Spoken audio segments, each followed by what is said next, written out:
بسم الله الرحمن الرحيم إن الحمد لله نحمده ونستعينه ونستغفره ونؤمن به ونتوكل عليه ونعوذ بالله من شرور أنفسنا ومن سيئات أعمالنا من يهده الله فلا مضل له ومن يضلله فلا هادي له واشهد أن لا إله إلا الله وحده لا شريك له واشهد أن محمدا عبده ورسوله أرسله بالحق بشيرا ونذيرا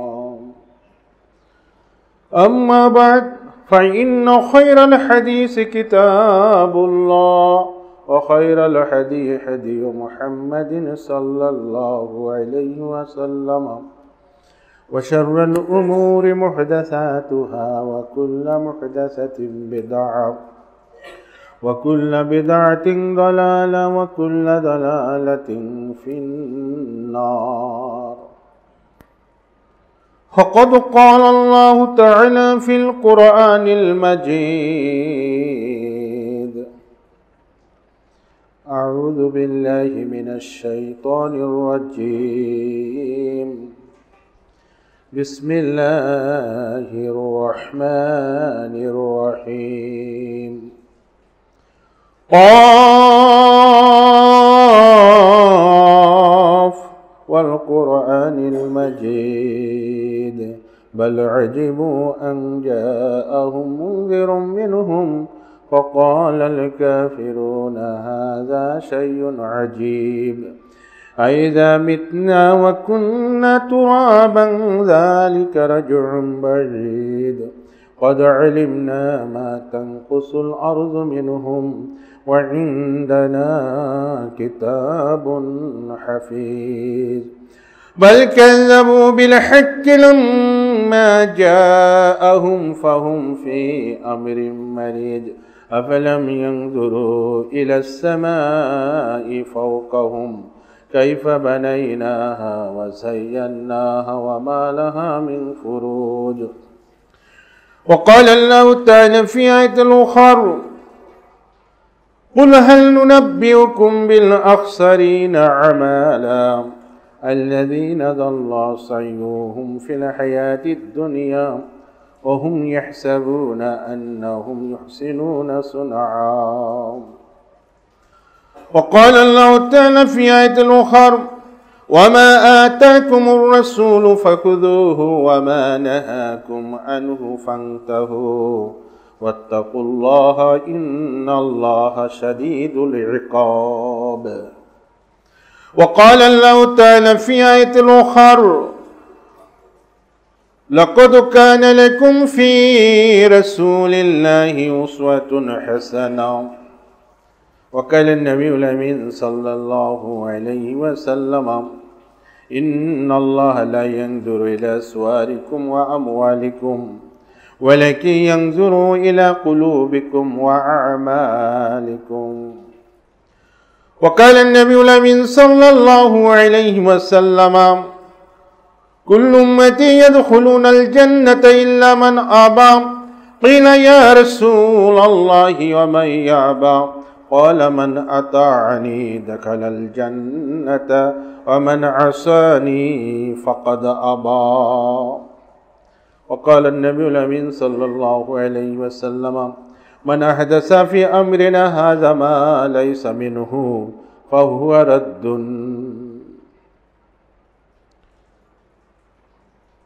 মুসল্লিয়ানি কেরাম,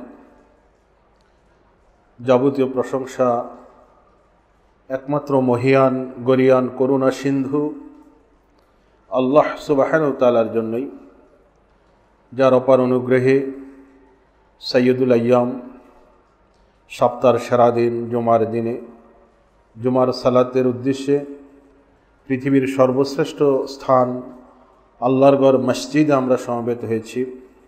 আল্লাহ সুবহানাহু ওয়া তাআলা আমাদের তৌফিক দিয়েছেন, সেই জন্য অন্তঃস্থল থেকে আল্লাহ সুবহানাহু ওয়া তাআলার শুকরিয়া আদায় করি। আলহামদুলিল্লাহ।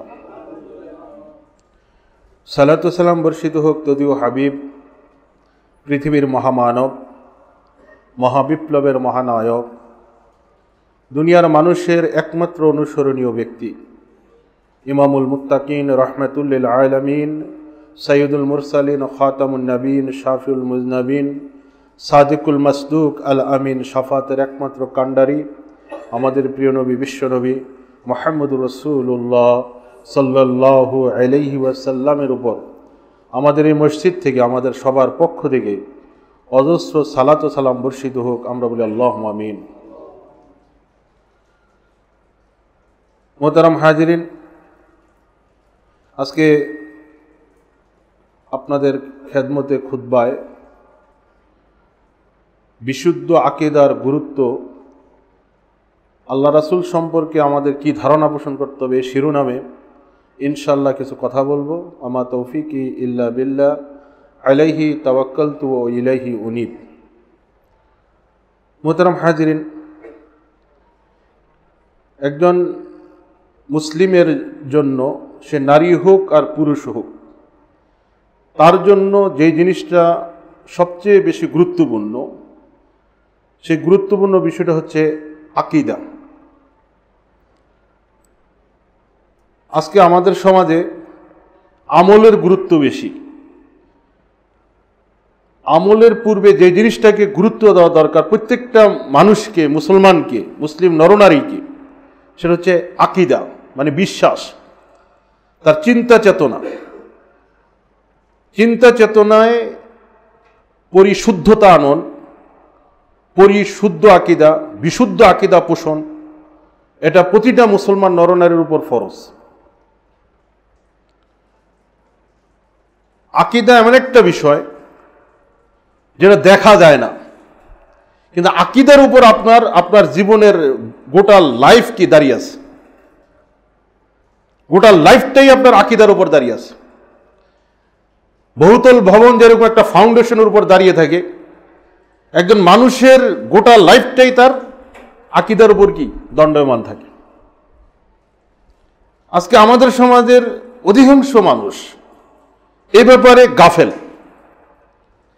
আহলে হাদিস বলি আর হানাফি বলি, আমরা আহলে হাদিসরা মনে করি অনেকেই যে এটা একটা মাযহাব, আমাকে এর উপর টিকে থাকতে হবে, কারণ এর উপর আমার জন্ম।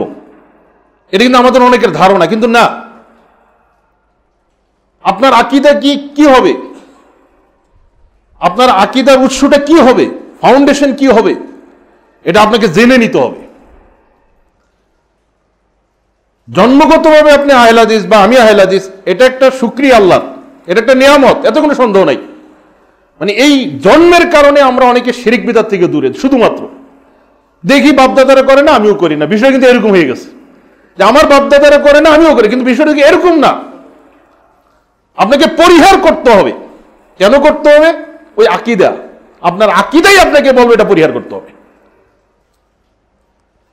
এজন্য প্রতিটা মুসলিম নরনারীর জন্য এই বিষয়ে গুরুত্ব আরোপ করা, আমি মনে করি তার প্রথম কাজ তার জীবনের। আকীদার গুরুত্ব দেওয়া, বিশুদ্ধ আকীদা পোষণ করা একজন জান্নাতপ্রত্যাশী মুসলিম নরনারীর জন্য এটা ফরজ।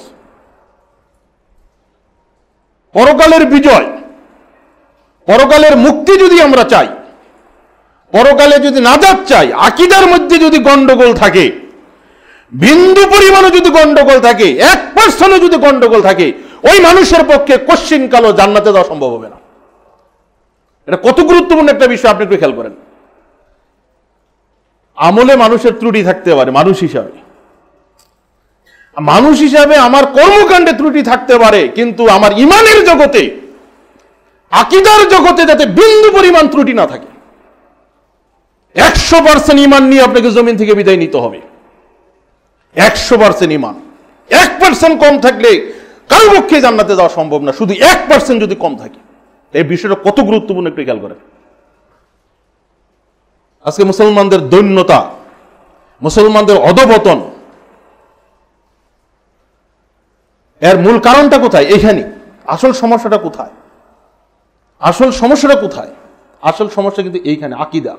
নবী রাসূলরা আসছেন কেন দুনিয়াতে? এরা কি সরকার পরিবর্তনের জন্য আসছেন, না মানুষের আকীদা পরিবর্তনের জন্য আসছেন? এটা একটা বোঝার ব্যাপার। পৃথিবীতে কোন নবী রাসূল তার দাওয়াতের উদ্দেশ্য ছিল না সরকার পরিবর্তন। কোন নবী রাসূলের আপনি প্রমাণ দেখাতে পারবেন না। সরকার হটাও আন্দোলনের মিশন এবং ভীষণ নিয়ে এই পৃথিবীতে কোন নবী রাসূল আসেন নাই। আল্লাহু আকবার। তো নবী রাসূলরা আসছেন কেন?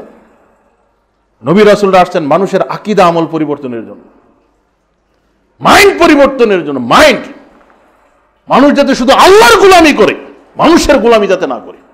এটা কত বড় যে দাওয়াত! যখন আমি চিন্তার জগতে ঢুকবো কোরআন সুন্নাহর আলোকে, তখন আপনার কাছে বিষয়টি স্পষ্ট হয়ে যাবে। লাইফ পরিবর্তনের জন্য, গোটা লাইফ পরিবর্তনের জন্য নবী রাসূলরা আসছেন, মানুষের পরিবর্তনের জন্য নবী রাসূলরা আসছেন। আর পরিবর্তন শুরু হবে কোথা থেকে? আমল দিয়ে না ঈমান দিয়ে? এটাই হলো বোঝার ব্যাপার। আপনি পরিবর্তন করবেন কোথা থেকে? আপনার দায়িত্ব আপনি কোথা থেকে পালন করবেন? আগে আপনার কাজটা কি, কর্মসূচি কি হবে আপনার জীবনের, সেটা আপনাকে দেখে নিতে হবে, বেছে নিতে হবে। নবী রাসূলরা যেখান থেকে কাজ শুরু করেছেন, জান্নাত পেয়েছি একজন মুসলমান নরনারী, সে সেখান থেকে কাজ শুরু করবে। আকীদা পরিশুদ্ধের জন্য, বিশুদ্ধ আকীদার জন্য নবী রাসূলরা কি করছেন? কাজ করেছেন। আর আজকে আমাদের সমাজেও অধিকাংশ মানুষের আকীদা কি? বিশুদ্ধ না। অধিকাংশ মানুষের আকীদা নির্ভেজাল তাওহীদি আকীদা আজকে আমাদের মাঝে নাই। নির্ভেজাল তাওহীদি আকীদা। অতএব মুসলমান ভাইদের কাছে আমি যে কথাটা বলতে যাচ্ছি, যেটা একটা গুরুত্বপূর্ণ বিষয়, আকীদার বিষয়টা আপনাকে আমাকে বুঝতে হবে এটা কি আসলে, যেটা জান্নাত পাওয়ার মাধ্যম। খেয়াল করবেন, বিশুদ্ধ আকীদাই হচ্ছে জান্নাত পাওয়ার মাধ্যম। বিশুদ্ধ আকীদাই হচ্ছে জান্নাত পাওয়ার মাধ্যম। আপনার আকীদাতে যদি বিশুদ্ধতা না থাকে, আপনি জান্নাত দিতে পারবেন না। আমল তো পরে। সহিহ হাদিসে আসছে, লা ইয়াকবালুল্লাহু মিনাল আমালি ইল্লা মা কানা লাহু খালিসান। আল্লাহু আকবার। বিশ্বনবী মুহাম্মদুর রাসূলুল্লাহ সাল্লাল্লাহু আলাইহি ওয়াসাল্লাম বলতেছেন, আল্লাহ কারো আমল কবুল করবেন না। আল্লাহ কারো আমল কবুল করবেন না যতক্ষণ পর্যন্ত না তার মধ্যে খুলুসিয়াত সৃষ্টি না হবে। তাহলে কাজের আগে আপনার নিয়তের গুরুত্ব কত বেশি দেখেন, এটাকে বলে আকীদা।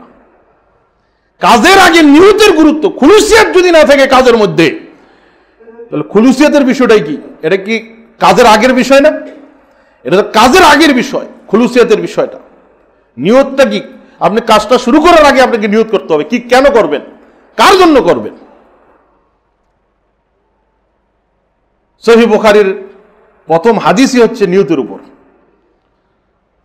আল্লাহু আকবার। আল্লাহ রাসূল বলছেন, ইন্নামাল আমালু বিন্নিয়াত। নিয়তের উপর কর্মের ফলাফল কি করবে? নির্ভর করবে নিয়তের উপর। আপনি একটু খেয়াল করেন বিষয়টা। নিয়তের উপর বান্দার কর্মের ফলাফল নির্ভর করবে। আমরা সালাতে দাঁড়াই, নিয়তের কারণে কারো সালাত 100% কবুল হয়, কারো সালাত 90%, কারো সালাত 80%, এইভাবে ক্রমান্বয়ে কারো সালাত কবুলে হয় না। শুধু সে পণ্ডশ্রম দাঁড়াই আছে শুধু নামাজ।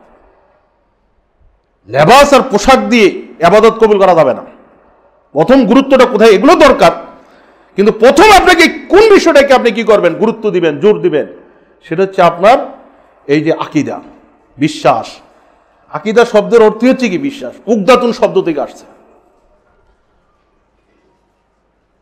যেমন উকদাতুন নিকাহ, বিবাহের বাঁধনকে বলা হয়েছে আকীদা। বাঁধনের মধ্যে কি আছে না দেখেই কিন্তু আপনাকে বিশ্বাস করতে হবে। বাঁধনের মধ্যে কি আছে না দেখেই, দেখেন ইমানের বিষয়টা কি, না দেখেই আপনাকে বিশ্বাস করতে হচ্ছে। কোরআন এবং সহিহ হাদিসের আলোকে, না দেখেই বিশ্বাস করতে হচ্ছে। না দেখে চূড়ান্ত বিশ্বাসটাকেই বলা হয়েছে আকীদা। কোরআন সুন্নাহর আলোকে আপনি না দেখে কি বিশ্বাস করেন? আল্লাহকে দেখছেন? আল্লাহ সুবহানাহু ওয়া তাআলাকে কেউ কি আমরা দেখছি? আমরা তো দেখি নাই, কিন্তু আল্লাহ একজন তো আছেন আরশে আজিমে, না সব জায়গায়। এই তো গন্ডগোল। দেখেন আপনি গন্ডগোলটা কোথায় শুরু হয়ে গেছে দেখেন। আমল তো দূরের কথা, এদেশের অধিকাংশ মুসলমান এখনো একমত হতে পারে নাই আল্লাহ কি আরশে না সব জায়গায়, আল্লাহ কি আরশে না সব জায়গায়, আল্লাহর কি আকার আছে না নিরাকার, এই নিয়ে তো দ্বন্দ্ব। নাউযুবিল্লাহি মিন যালিক। এগুলো দ্বন্দ্বের বিষয় ছিল না, এগুলো হচ্ছে মানার বিষয়। হ্যাঁ, কিন্তু এগুলো নিয়ে আজকে দ্বন্দ্ব হচ্ছে। আল্লাহর নবী মানুষ নবী না নূরের নবী, এখনো দ্বন্দ্ব। এই অত্যাধুনিক এই যুগে, ডিজিটাল এই যুগে, বিজ্ঞানের এই চরম উৎকর্ষতার যুগে আমরা এই ধর্মের কারণে আমরা মনে করি, হ্যাঁ, অনেকে মনে করি যে নবী মানুষ নবী, আবার অনেকে মনে করি নূরের নবী। এই নিয়ে কিন্তু দ্বন্দ্ব চলছে। মুহতারাম হাজিরিন, এগুলোকে বলেছে আকীদা। ইমানের আকীদার রুকন হচ্ছে 6টা, ইমানের রুকন হচ্ছে 6টা, খেয়াল রাখবেন। আর ইসলামের রুকন হচ্ছে 5টা। ইমান একটা জিনিস আর ইসলাম একটা জিনিস। ইমানটা হচ্ছে আভ্যন্তরীণ বিষয়, আর ইসলামটা হচ্ছে কি বাহ্যিক একটা বিষয়। ইমানটা হচ্ছে আভ্যন্তরীণ বিষয়, এটা দেখানো যায় না। হ্যাঁ, এটা দেখানোর বিষয় না। মুহতারাম হাজিরিন, এই জন্য আল্লাহ সুবহানাহু ওয়া তাআলা, আমরা যখন ঈমান আনি 6টা বিষয়ের উপর ঈমান আনি, আমানতু বিল্লাহি ওয়া মালাইকাতিহি ওয়া কুতুবিহি ওয়া রুসুলিহি ওয়াল ইয়াউমিল আখির ওয়াল কদরি খাইরিহি শাররিহি মিনাল্লাহি তাআলা। আজকে আমাদের সমাজে ঈমান হইছে 7টা, আমাদের সমাজে প্রচলিত ঈমান হইছে 7টা, আর কোরআন এবং সহিহ হাদিসের দৃষ্টিকোণ থেকে ঈমানের রুকন হচ্ছে 6টা। আমানতু বিল্লাহি, কার উপর আমরা ঈমান আনলাম? আমানতু বিল্লাহি মানে আল্লাহর প্রতি ঈমান। আমানতু বিল্লাহি ওয়া মালাইকাতিহি, ফেরেশতাগণ, ও কুতুবিহি মানে কিতাব সমূহ, শুধু কোরআন না, যত আসমানি কিতাব নাজিল হয়েছে, ও রুসুলিহি রাসূলগণের উপর, তারপরে কি ওয়াল ইয়াউমিল আখির মানে পরকাল, তারপরে তকদিরের ভালো মন্দ। তাহলে রুকন কয়টা? এলো 6টা। এই 6টার উপর ঈমান আনতে হবে। আল্লাহু আকবার। তাহলে দেখেন, আকীদার বিষয়ে প্রথম কার প্রতি ঈমান আনতে হবে? আল্লাহর উপর। সূরা বাকারার 3 নম্বর আয়াতে মুমিনদের কোয়ালিটি নিয়ে আলোচনা করতে গিয়ে আল্লাহ সুবহানাহু ওয়া তাআলা প্রথম যেই গুণের কথা বলছেন মুমিনদের, সেটা কি? আল্লাযীনা ইউমিনুনা বিল গায়ব, আল্লাযীনা ইউমিনুনা বিল গায়ব মানে যারা অদৃশ্যের প্রতি ঈমান আনে। এলো মুমিনদের 1 নম্বর গুণ, এরা ঈমান আনবে অদৃশ্যের প্রতি। আর অদৃশ্যের প্রতি ঈমান আনতে গিয়ে প্রথম কার উপর ঈমান আনবে? প্রথম আল্লাহর উপর। প্রথম ঈমান আনতেই হবে আল্লাহর উপর। আল্লাহু আকবার। আমানতু বিল্লাহি বলি আমরা, আমি ঈমান আনলাম আল্লাহর প্রতি। আমানতু বিল্লাহ, কিভাবে ঈমান আনলাম? ঈমানটা কি?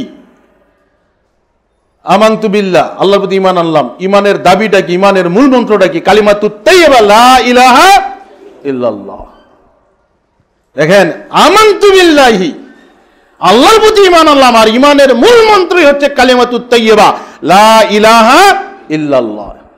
বিশ্বনবী মুহাম্মদুর রাসূলুল্লাহ সাল্লাল্লাহু আলাইহি সাল্লাম তিনি সাফা পর্বতে কাবিলাগুলাকে, গোত্রগুলাকে এই আহ্বান করলেন, ইয়া আইয়ুহান নাস কুলু লা ইলাহা ইল্লাল্লাহ তুফলিহু। হে মানব মণ্ডলী, তোমরা ঘোষণা করো আল্লাহ ছাড়া কোনো হক মাবুদ নাই, তাহলেই তোমরা সফল কাম হবে। দেখেন, যখন আপনি ঈমান আনবেন, মানুষে পার্থক্যের মানদণ্ডই হচ্ছে ঈমান। মানুষে পার্থক্যের মানদণ্ড কি? ঈমান। যে ঈমানদার সে সফল কাম, সে দুনিয়াতে সফল, সে পরকালেও সফল। আর যে কাফের, সে দুনিয়াতেও ব্যর্থ, সে পরকালেও ব্যর্থ। তা আপনি ঈমান আনবেন কিভাবে? আমাদের সমস্যা তো এইখানে। ঈমান আনবো কিভাবে? আমরা যেভাবে কোরআন এবং সহিহ হাদিসে আল্লাহর প্রতি ঈমান আনার কথা বলা হয়েছে, ঠিক সেভাবে ঈমান আনতে হবে। এই গণ্ডি বাইরে যদি আমরা ঈমান আনি, নট অ্যাকসেপ্টেবল, সেটা আল্লাহ কি করবেন না? গ্রহণ করবেন না। তাই আল্লাহর প্রতি ঈমান আমরা কিভাবে আনবো? দেহগত সত্তার উপর ঈমান আনতে হবে, তার নাম এবং গুণাবলীর প্রতি ঈমান আনতে হবে, তার অধিকারের উপর ঈমান আনতে হবে। আপনি যে লা ইলাহা ইল্লাল্লাহ আমরা বলি, লা ইলাহা ইল্লাল্লাহর দাবি পূরণে কিন্তু আমরা সুচ্চার না। আল্লাহর প্রতি ঈমান আনি ঠিকই, কিন্তু ঈমান আনার পরে আমার যে কাজ সেটা কিন্তু আমরা কি করি না, পূরণ করি না। তাহলে ঈমানটা আমরা কিভাবে আনবো বললাম, যেটা আমার বোঝা দরকার। মা বন্ধুকে বলছি এই বিষয়টা বুঝে নেবেন, ভালো করে বোঝা দরকার। আল্লাহর দেহগত সত্তার উপর ঈমান আনতে হবে, তিনি নিরাকার নির্গুণ সত্তা নন। কথা কি বুঝতে পারছেন? দেহগত সত্তার উপর ঈমান আনতে হবে। কেন? দলিল আছে, কোরআন থেকে অনেক দলিল আছে। ওয়াল আরজু জামিয়ান কবজাতুহু ইয়াউমাল কিয়ামা, হ্যাঁ, আল্লাহ বলছেন সূরা জুমারে যে কিয়ামতের দিন গোটা পৃথিবীতে আল্লাহর মুষ্টিতে চলে আসবে। আল্লাহু আকবার। এখন আমি আল্লাহর প্রতি ঈমান আনলাম, তার কোনো আকার নাই, তাহলে ঠিক হলো কিনা? আপনি বিষয়টা খেয়াল করছেন?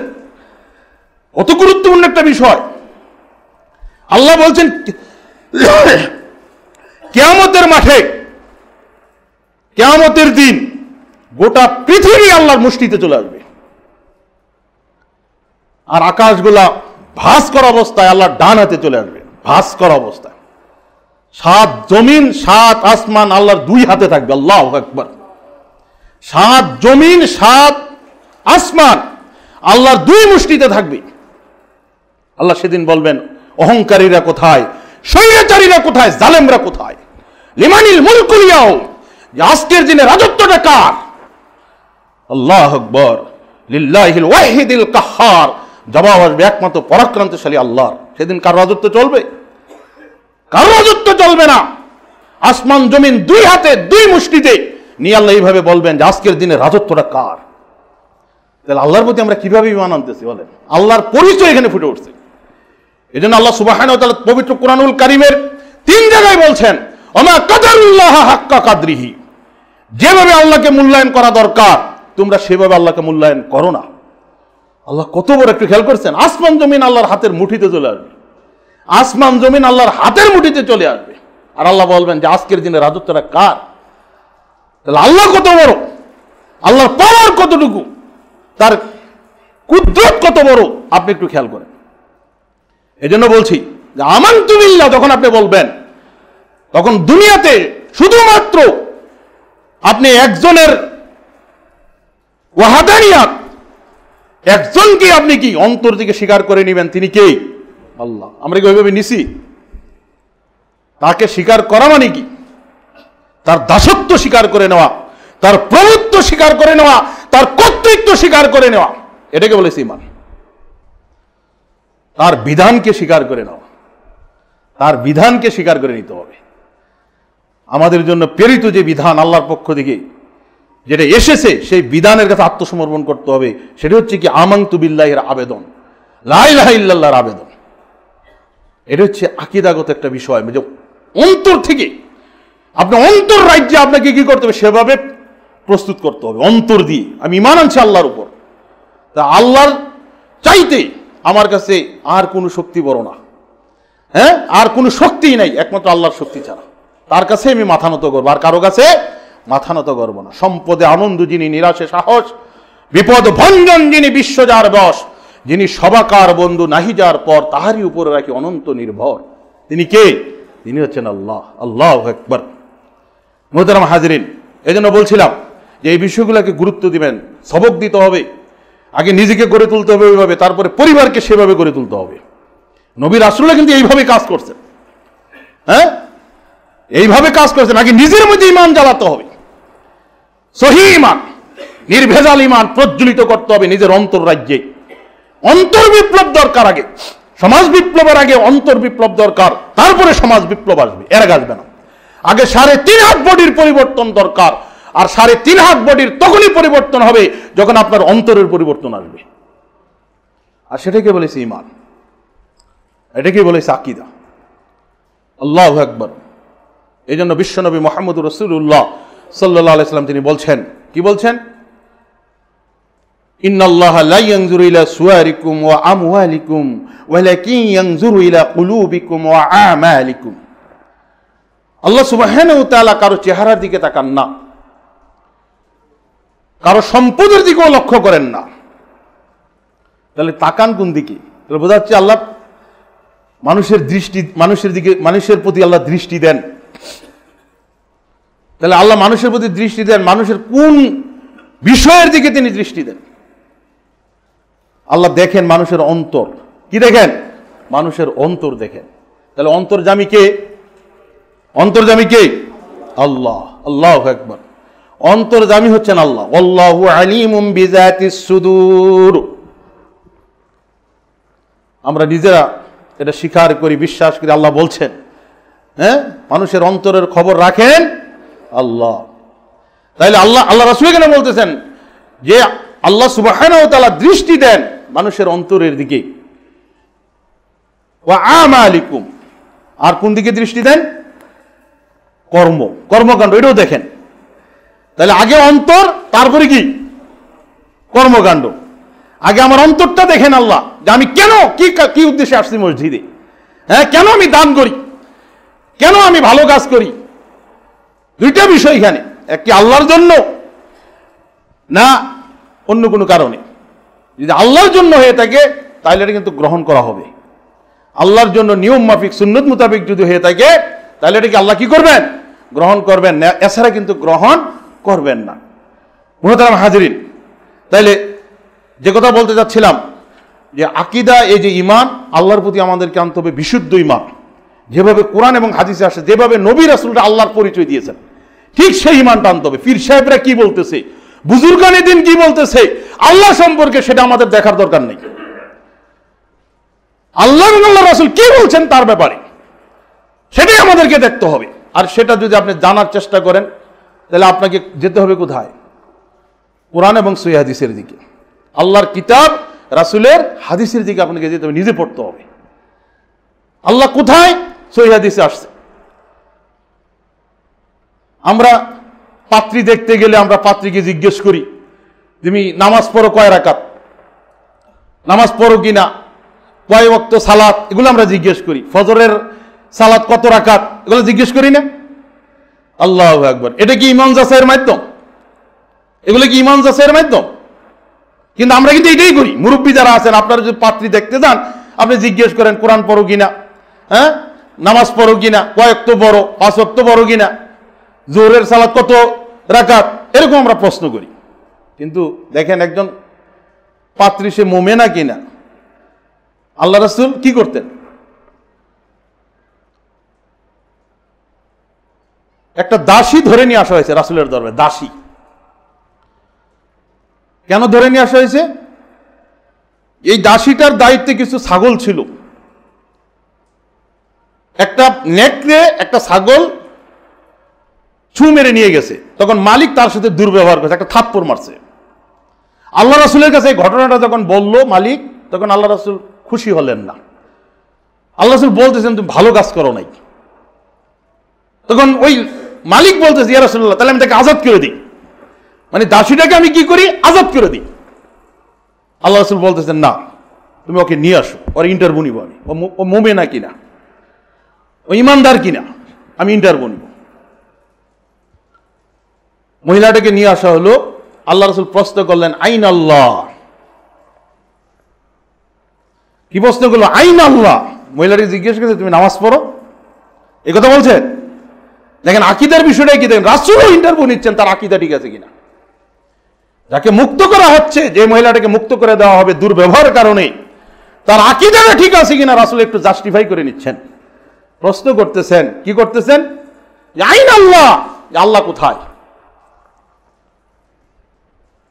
তখন মহিলা চমৎকার জবাব, কি জবাব দিচ্ছেন? ফিস সামায়ে, হুয়া ফিস সামায়ে। কোথায়? আকাশে, মানে উপরে। হুয়া ফিস সামায়ে। আর আমাদের আকীদা কি, আলেমদের আকীদা কি, এক শ্রেণীর আলেম, এক শ্রেণীর আলেমদের আকীদা কি, সাধারণ মানুষ তো আজকে বিপদগামী।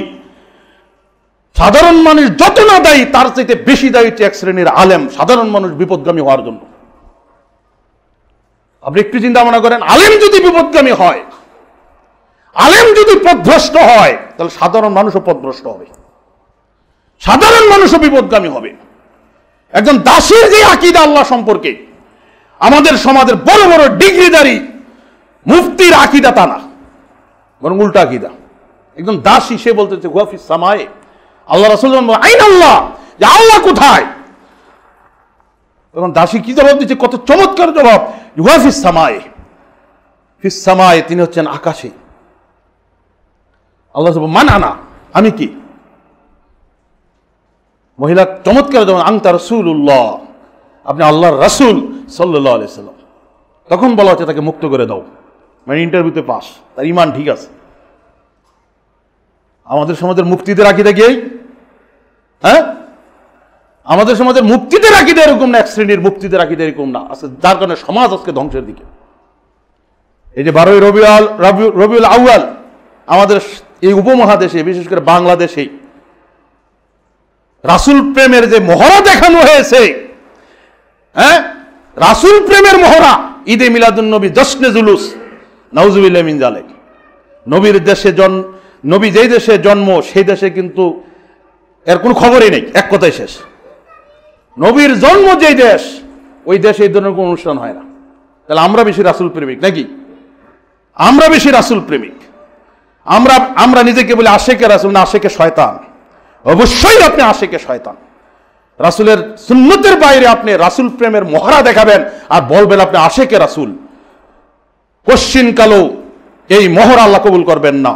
বরং পথভ্রষ্ট হিসাবে যদি তওবা না করে মারা যায়, তাকে অবশ্যই জাহান্নামে যেতে হবে। যদি সে তওবা না করে এই অন্যায়ের জন্য, এই কাজের জন্য, এই বেদাতি কাজের জন্য, অবশ্যই তাকে জাহান্নামে যেতে হবে, যদি তওবা না করে জমিন থেকে বিদায় না নেয়। কত নোংরা কাজ শরীয়তের দৃষ্টিকোণ থেকে, এটা বলে শেষ করা যাবে না। কত নোংরা কাজ করি আমরা ধর্মের নামে, এটা ধর্মের নামে করা হচ্ছে। আজকে আমাদের দেশে সহিহ আকীদার বিরুদ্ধে যে শিরক বিদআতগুলো চলতেছে, সহিহ আকীদা এবং আমলের বিরুদ্ধে যে শিরকি আকীদা, বেদাতি আমল যেগুলো আজকে সমাজে প্রচলিত আছে, এর পিছনে আমাদের সমাজের এক শ্রেণীর আলেমরা সবচেয়ে বেশি দায়ী। পেট পূজারী দুনিয়াদার এক শ্রেণীর আলেমরা হচ্ছে সবচেয়ে বেশি দায়ী। 2 নম্বর হচ্ছে সমাজের বৃত্তশালী ব্যক্তি, তারাও দায়ী। সমাজের লিডার যারা, এরাও দায়ী। সর্বশেষ হচ্ছে রাষ্ট্র এদেরকে কি করে শেল্টার দেয়, সহযোগিতা করে। এদের কারণে আজকে এদেশের মানুষ সহিহ দ্বীন থেকে দূরে, সহিহ দ্বীন থেকে এদেশের মানুষকে আজকে অনেক দূরে অবস্থান গ্রহণ করতেছে। আজকে তো এখানে মসজিদের কোনো দরকার নাই, মসজিদের অভাব আছে।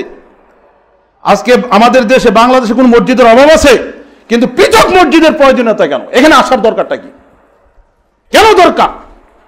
এখানে যে সালাতটা হবে, আপনার পাশে প্রতিবেশীর মসজিদে সেই রাসূলের সালাত নাই।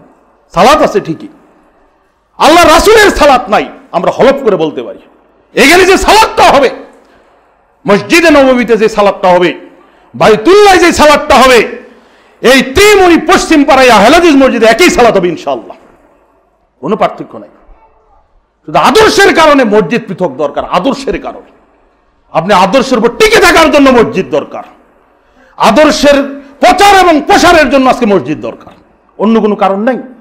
আপনারা এই 2013 সালের শেষের দিকে এই যে একটা উদ্যোগ নিয়েছেন, জান্নাতি উদ্যোগ, এটাকে আমি বলবো জান্নাতি উদ্যোগ, জান্নাতে যাওয়ার একটা মাধ্যম। যারা যেভাবে এই মসজিদ অংশগ্রহণ করবে, পরামর্শ দিয়ে যদি অংশগ্রহণ করে এই সহিহ আকীদার মসজিদের জন্য, আহলে হাদিস মসজিদের জন্য, আল্লাহ বলছেন আমি তার জন্য জান্নাতে ঘর তৈরি করব। আমি তার জন্য জান্নাতে ঘর তৈরি করব, যে আমার জন্য কি করবে, ঘর বানাবে।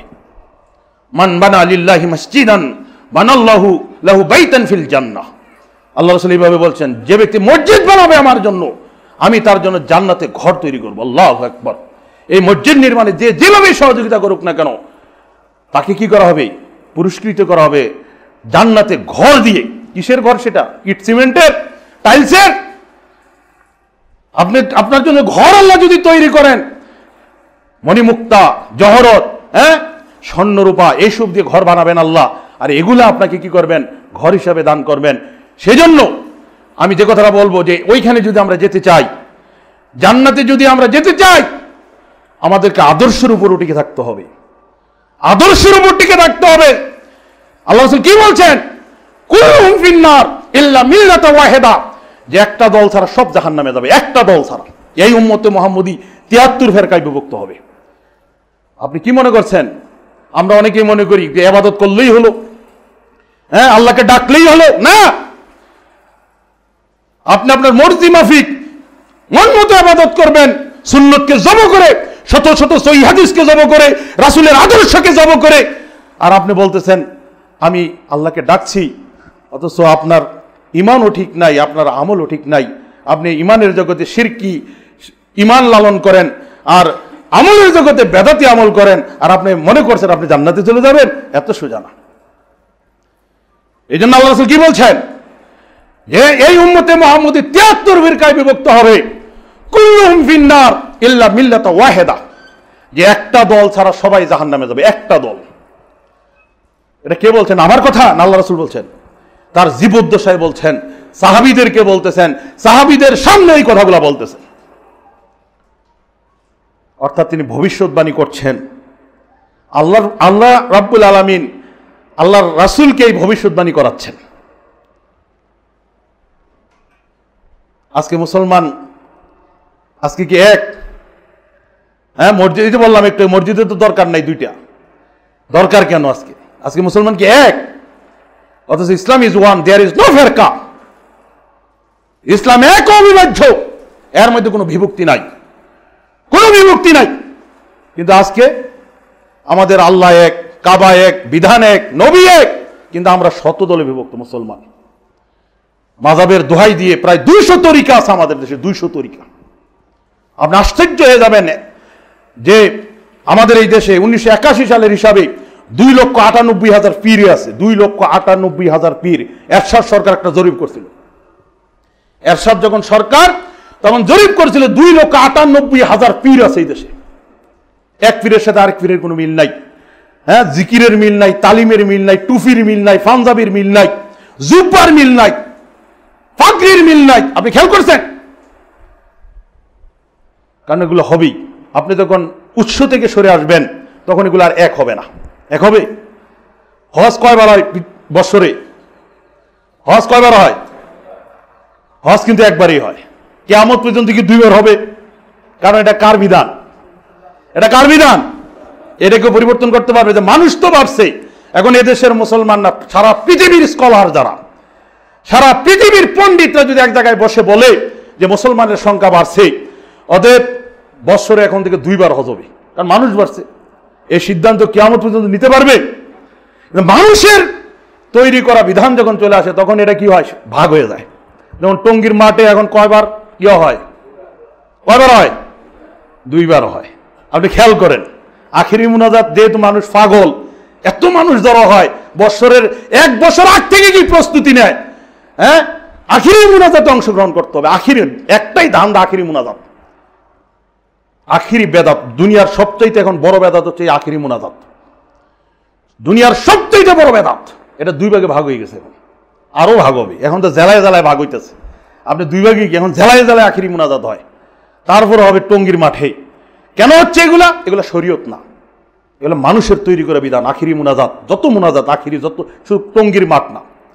এগুলো আল্লাহ এবং রাসূলের দেওয়া বিধান না, যার কারণে এগুলো কি মানুষ ভাগ করে ফেলছে। হ্যাঁ, আপনি খেয়াল করেন এগুলো একটু, এগুলো রাসূলের আদর্শ না। আল্লাহ রাসূল কি বলছেন? যে 73 ফিরকা হবে, কুল্লুহুম ফিন্নার ইল্লা মিল্লাতা ওয়াহিদা, যে একটা দল ছাড়া সব জাহান্নামে যাবে। তাইলে একটা দল জান্নাতে যাবে, ওই দলটা কোনটা? এটা প্রশ্ন দেখা দেয় না? দেখা দেয় কি না? সাহাবীদের মাঝে ওই প্রশ্ন দেখা দিয়েছে। সাহাবীদের মাঝে ওই প্রশ্ন দেখা দিয়েছে। আল্লাহ রাসূলকে প্রশ্ন করতেছেন, ইয়া রাসূলুল্লাহ, ওই দলটা কোনটা যারা জান্নাতি? আল্লাহ রাসূল কোন দলের নাম বলেন নাই, কোন দলের নাম বলেন নাই।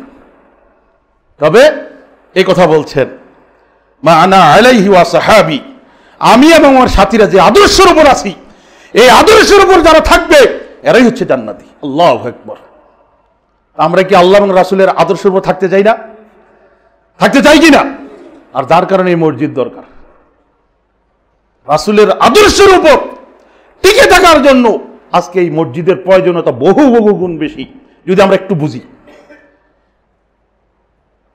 যদি আমরা একটু বুঝি, আপনার এই মসজিদের উন্নয়নে এগিয়ে আসবেন। মসজিদের উন্নয়নে আগামী কয় তারিখ মাহফিল?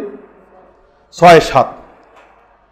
মসজিদের উন্নয়নে মাহফিল, সামনের জায়গাটা কিনতে হবে। আপনি কিনবেন কেন ভাই?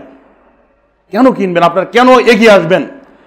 কেন মুক্ত হস্তে দান করবেন? এর একটা সুযোগ, নেকি কামাইয়ের একটা সুযোগ। আপনি থাকবেন না, আপনি থাকবেন না, কিন্তু এখানে যদি ইনভেস্ট করে যান, এখানে যদি ইনভেস্ট করে যান, আপনি টাইলস দিয়ে বাথরুম তৈরি করেন, করি না আমরা? ওইখানে বাথরুম তৈরি করলে কি নেকি হবে নাকি? নেকি হবে? আর আপনি এখানে কিছু খরচ করেন, এইখানে যে একটু খরচ করেন, আপনি থাকবেন না, কিন্তু আমল কি বন্ধ হবে? এই সদকা জারিয়া কি বন্ধ হবে না কিয়ামত পর্যন্ত চলবে? আল্লাহু আকবার, কত সুবর্ণ সুযোগ। হ্যাঁ, এই জন্য অবহেলা করবেন, এগিয়ে আসবেন। ধনাঢ্য ব্যক্তি যারা আছেন এলাকার, উসমানের মতো ভূমিকা নেবেন যে আমি একাই করে দিব। হ্যাঁ, অন্যরা করতে চাইলে অবশ্যই তাদের দান নিবেন, এই কথা বলবেন। সবাই করুক, আমিও করব। যেটা ঘাটতি আসবে আমি একা দিয়ে দিব, অন্যদেরকে আহ্বান করেন। এইভাবে উসমানের মতো, উসমান এইরকম ভূমিকা নিয়েছেন। আপনি কেন করবেন? ওই জান্নাত পাওয়ার আশায়। আল্লাহু আকবার। যে আবু দাহদা রাদিয়াল্লাহু তাআলা আনহু একটা জান্নাতি খেজুর গাছ ক্রয় করার জন্য 600 খেজুর গাছ, একটা না 600 খেজুর গাছ, 600 খেজুর গাছ সমৃদ্ধ বাগান ক্রয় করে একজন এতিমকে দিয়ে দিয়েছে। 600 খেজুর গাছ আছে একটা বাগান, একটা বাগানে, খালি জান্নাতি একটা খেজুর গাছ ক্রয় করার জন্য। আল্লাহ রাসূল জিম্মাদার হয়েছিলেন, ওই একটা গাছের কারণে সমস্যার সমাধান হচ্ছে না। রাসূল বলতেছেন তুমি গাছটা এতিমকে দিয়ে দাও, আমি তোমার জন্য জান্নাতে একটা খেজুর গাছের জামিনদার হচ্ছি। কত সুন্দর প্রস্তাব। তারপরে ওই লোকটা রাসূলের মুখের উপর না করে দিয়েছে যে আমার পক্ষে সম্ভব না। ধনাঢ্য সাহাবী আবু দাহদা, তিনি সহ্য করতে পারলেন না এই দৃশ্য। তিনি বিশাল 2টা বাগানের মালিক, একটা উঁচু ভূমিতে তার বাগান, 600 খেজুর গাছ আছে, উন্নত মানের খেজুর হয়, আর একটা নিম্ন ভূমিতে। তখন চিন্তা করতেছেন যে কিভাবে এই গাছটা ক্রয় করা যায়, জান্নাতি গাছটা। মানুষ যারা দুনিয়াদার, তার সামনে যখন দুনিয়া আসে তখন সে কি করে, একবারে লুফে নেয়। তখন প্রস্তাব দিল যে আমি এই খেজুর গাছটা কিনতে চাই, তুমি বিক্রি করো। তুমি তো জানো আমার একটা উন্নত বাগান আছে, যে বাগানে 600 খেজুর গাছ আছে, যেখানে বাড়ি ঘর আছে, উন্নত বাড়ি ঘর, যেখানে কুয়া আছে, সুস্বাদু পানি আছে, তুমি কি বিক্রি করবে? হ্যাঁ, আমি বিক্রি করব। বিক্রি করে দিয়েছে। আল্লাহ রাসূলের কাছে বলতেছি, ইয়া রাসূলুল্লাহ, আমি এটা ক্রয় করে এতিমকে দিয়ে দিয়েছি, আমার জন্য জান্নাতের সুসংবাদ আছে কি? জান্নাতে খেজুর গাছ আছে কি? আল্লাহ রাসূল বলছেন, হ্যাঁ, তোমার জন্য জান্নাতে খেজুর গাছ রয়েছে, বিশাল খেজুর গাছ। আল্লাহু আকবার। একজন ঘোড়সওয়ার 70 বছর সে যদি ঘোড়ায় দৌড়ায়, তারপর ওই গাছের ছায়া শেষ হবে না। আল্লাহু আকবার। একটা খেজুর গাছের ছায়া, এই ছায়ার নিচে একজন ঘোড়সওয়ার যদি 70 বছর দৌড়ায়, আল্লাহ রাসূল বলছেন যে তার ছায়া শেষ হবে না, তার ছায়া শেষ হবে না। এমন একটা গাছ দুনিয়া থাকতে ক্রয় করেছেন আবু দাহদা। আল্লাহু আকবার। আর মসজিদে যদি আপনি নির্মাণ করেন, এরকম জান্নাত আল্লাহ আপনাকে দিবেন। তাহলে আমি অনুরোধ করবো আপনাদেরকে, মসজিদের উন্নয়নে আপনারা চিন্তা ভাবনা করবেন, এগিয়ে আসবেন। 100 বছরের পরিকল্পনা নিয়ে মসজিদ করবেন, তার রাতারাতি করার দরকার নেই। পরিকল্পনা নেবেন, কারণ জায়গা বাড়বে না কিন্তু জনগণ বাড়বে, এটা মনে রাখবেন মাথায়। মানুষ বাড়বে কিন্তু জায়গা বাড়বে না, ঠিক কিনা? তাহলে আপনাকে ওই পরিকল্পনা নিয়ে মসজিদ করবেন, যে আমার যে উদ্দেশ্য হয় আমি যা পারলাম করে গেলাম, এইভাবে করবেন। কিন্তু পরিকল্পনা যাতে থাকে 100 বছর, যাতে মসজিদের সমস্যা না হয়। উপরের দিকে উঠবে, এখন থেকে উপরের দিকে উঠবে। আপনি প্ল্যান নিয়ে আগাবেন, আল্লাহ বরকত দিবে, মানুষের অন্তর আল্লাহ খুলে দিবেন, জান্নাত পাওয়ার আশায় মানুষ এগিয়ে আসবে, এটা আমরা মনে করি। যাই হোক, আজকে আমার এক প্রোগ্রাম আছে সিরাজগঞ্জ, ট্রেন ধরতে হবে 2:40-এ। সঙ্গত কারণে আমি আর সামনে বাড়বো না। আমার বিষয়টা ছিল একটা গুরুত্বপূর্ণ বিষয়, কিন্তু মূল যে আলোচনা সেখানে যেতে পারি নাই। অনুরোধ করবো আপনাদেরকে, আকীদা ঠিক করেন, আমলের আগে আকীদা ঠিক করেন, ঈমান ঠিক করেন। আপনাকে ডাকা লাগবে না কেন, আপনি সালাতে আসেন, আপনি নামাজ পড়েন না কেন, আপনি যাকাত দেন না কেন, দেই না কেন, আকীদাই ঠিক নাই। পড়ি না কেন, ওই আকীদাই ঠিক নাই।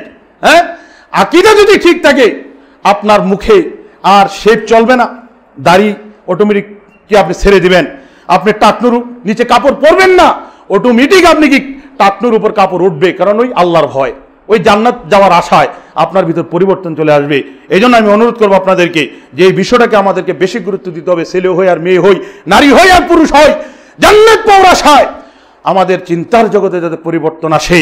আর এই ক্ষেত্রে এসে আমরা যাতে কেউ বাড়াবাড়ি না করি, দিন প্রচার এবং প্রতিষ্ঠার ক্ষেত্রে কেউ যদি পরিবর্তন না আনে, তাকে ধমক দেওয়া যাবে না, তাকে মারা যাবে না, বোমা মেরে মানুষ হত্যা করে দিন প্রতিষ্ঠা করা যাবে না। যারা এই পথটা বেছে নিয়েছে, এটা ইসলামের পথ না। আমাদের কাজটা হচ্ছে মানুষের সামনে সত্যটা প্লেস করা, গ্রহণ করুক আর না করুক এটা তার ব্যাপার, কিন্তু এইভাবে প্রেশার ক্রিয়েট করা যাবে না। এদিকেও আমাদেরকে খেয়াল রাখতে হবে, আমাদের সমাজে যাতে কোনো চরমপন্থীদের আনাগোনা না থাকে, কোনো জঙ্গিদের আনাগোনা না থাকে, এদিকেও আমাদেরকে সাবধানে থাকতে হবে। কারণ ইসলামের নবী এবং যত নবী রাসূল দুনিয়াতে আসছেন, কেউ অস্ত্র হাতে আসেন নাই। একটা কথা মনে রাখবেন, মানুষের দ্বারে দ্বারে গিয়েছেন, মার খেয়েছেন, তারপরে তার ইসলাম প্রতিষ্ঠা করেছেন। এই চেতনা, এই ইমানি চেতনা, এই শিরিক মুক্ত ইমানি চেতনা নিয়ে আমরা কাজ করি, আকীদাকে পরিশুদ্ধ করি। আল্লাহ রাব্বুল আলামিন আমাদের সবাইকে তৌফিক দান করুন যে আকীদা পরিশুদ্ধ করে আমরা যে জান্নাতে যেতে পারি, সেই তৌফিক আল্লাহ আমাদেরকে দান করুন। ছোট্ট একটা হাদিস বলে আমি আমার আলোচনা শেষ করছি। যদি আপনার আকীদা ঠিক থাকে, আকীদার মধ্যে যদি শিরিক না থাকে, আপনি গুনাহ করতে করতে আসমান পর্যন্ত যদি গুনাহ করেন, খেয়াল করবেন বিষয়টা, আপনি গুনাহ করতে করতে আসমান পর্যন্ত গুনাহ করছেন। আসমান পর্যন্ত বলতে হয়তো বুঝাইতে পারলাম না যে আসমানের দূরত্ব কতটুকু। দুনিয়া থেকে দুনিয়ার নিকটবর্তী আসমানের দূরত্ব হচ্ছে 500 বৎসরের ভ্রমণের পথ। আল্লাহ রাসূল বলছেন 500 বৎসরের ভ্রমণের পথ দুনিয়া থেকে, যেটা আমরা মাথার উপর দেখি, দুনিয়া থেকে দুনিয়ার নিকটবর্তী আসমানের দূরত্ব হচ্ছে 500 বৎসরের ভ্রমণের পথ। আপনি যদি এই দীর্ঘ এই পথে, এই দীর্ঘ এই যে আসমান, এই দীর্ঘ পরিসরে গুনাহ করেন, গুনায় পরিপূর্ণ করে ফেলেন, এমত অবস্থা আপনার মৃত্যু হয়েছে, গুনাহ করছেন আসমান পর্যন্ত, কিন্তু একটা গুনাহ আপনি করেন নাই। এত গুনাহ করছেন কিন্তু এই গুনার জগতে একটা গুনাহ নাই, সেটা কি শিরিক নাই? শিরকে আকীদা নাই, শিরকে আকীদা নাই, শিরিক নাই। এমত অবস্থা আপনার মৃত্যু হয়েছে, আল্লাহর সাথে সাক্ষাৎ করছেন। আল্লাহ রাসূল বলছেন, সহিহ তিরমিজিতে হাদিস এসেছে, ইয়া ইবনে আদম ইন্নাকা লাওয়াতাইতানি বিকুরাবিল আরজি খাতায়া সুম্মা লাকিতানি লা তুশরিকু বি শাইয়া লা আতাইতুকা বিকুরাবিহা মাগফিরা। হে আদম সন্তান, তুমি যদি এমত অবস্থায় আমার সাথে সাক্ষাৎ করো, মৃত্যু হয়, যে গুনাহ করতে করতে তুমি আসমান পর্যন্ত গুনাহ করছো, ওই গুনার মধ্যে শিরকের গুনাহ নাই, আমি আল্লাহ রাব্বুল আলামিন তোমার সাথে সাক্ষাৎ করব দুনিয়া ভর্তি ক্ষমা নিয়ে। কি গুনাহ না থাকলে? শিরকের গুনাহ না থাকলে। আপনি ইমানের জগতে শিরিক থাকলে 10 বার হজ করেও লাভ হবে না, তাহাজ্জুদ পড়েও কোনো লাভ হইব না, 5 ওয়াক্ত নামাজ পড়েও লাভ হবে না। এই জন্য আপনাদেরকে বলবো যে ইমানটাকে মজবুত করেন, ইমানটাকে ঠিক করেন আগে, তারপরে কাজ দেখবেন কিভাবে হয়।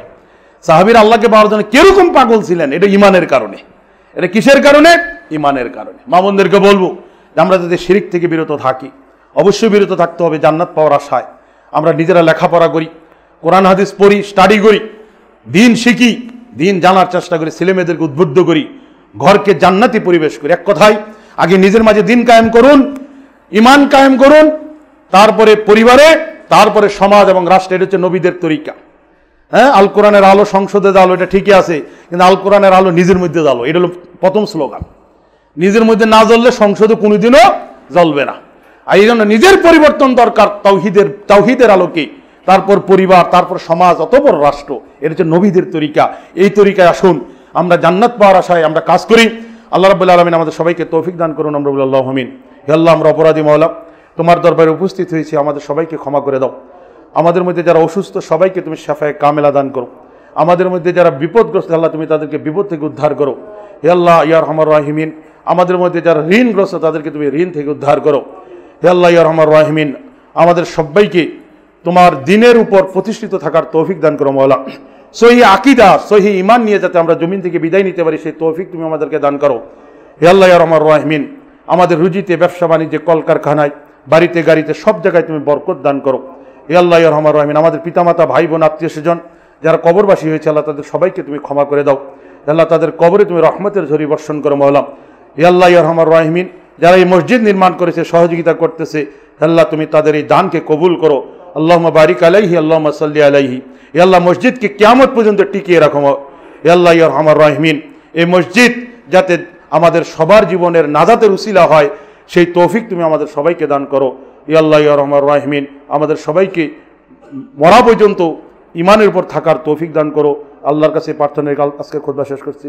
বারাকাল্লাহু লানা ওয়া লাকুম ফিল কুরআনিল আযীম ওয়া নাফা'না ইয়্যাকুম বিল আয়াতি।